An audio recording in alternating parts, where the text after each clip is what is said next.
Dear friends, a warm welcome to you all.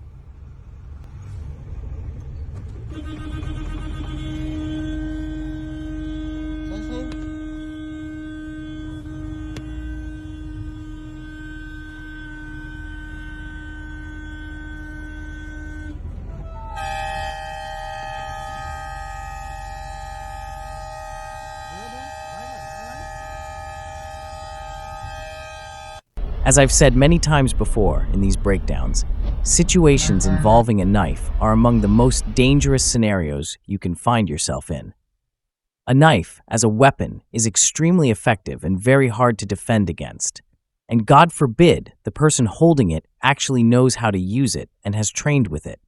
In many cases, it becomes nearly impossible to deal with, unless you can somehow arm yourself and push the attacker back.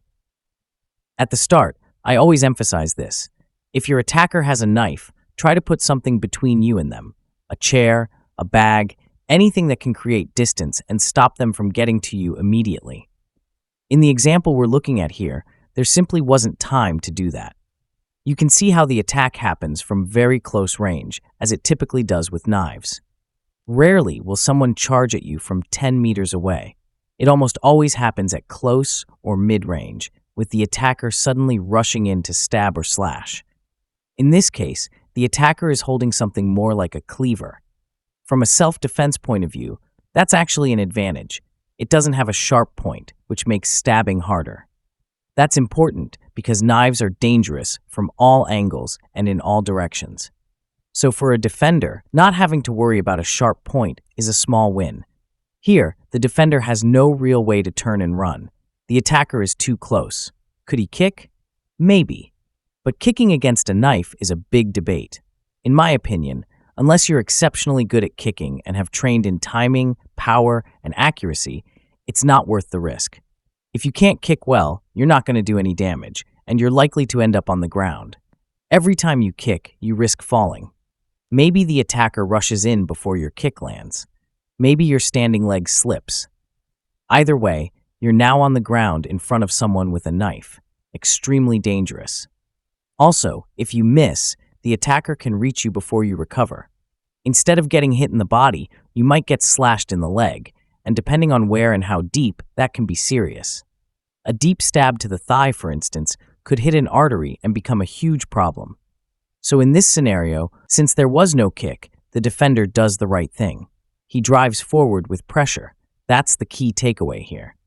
You must apply forward pressure. If you don't, the attacker will overpower you and continue to threaten you with space to maneuver. By pressing forward, you push them back, make it harder for them to attack. You can also see that the defender protects the side where the knife is, making sure he doesn't get hit by a fatal strike, like a slash to the neck. That's where cutting weapons are the most dangerous. If it were a stabbing weapon, the danger would also be very high, especially if it goes deep into the chest or organs. You can bleed out very quickly. With cutting weapons, though dramatic, the wounds may bleed heavily but not always be fatal. Where don't you want to get cut? Most of all, the neck. A slash there that hits an artery can lead to massive bleeding and only gives you a short window to act. Also, if your arm gets cut, say the muscle or a tendon, you might not be able to use it anymore. In this case, you can see the defender does an excellent job. He pushes so effectively that he drives the attacker onto their back, gains control of the knife hand, and starts landing strikes.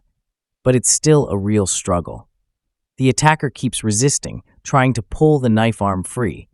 At one point, the defender even grabs the blade itself, something that can definitely happen. If that's your only option, it's better to cut your hand than to be stabbed in the neck.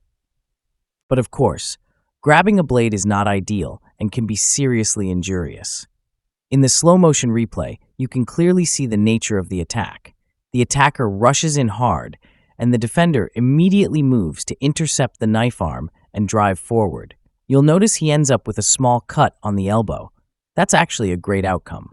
Never trust anyone who tells you knife defense is easy or that you'll walk away untouched. Even if you do everything perfectly, there's a high chance you'll get cut or stabbed somewhere.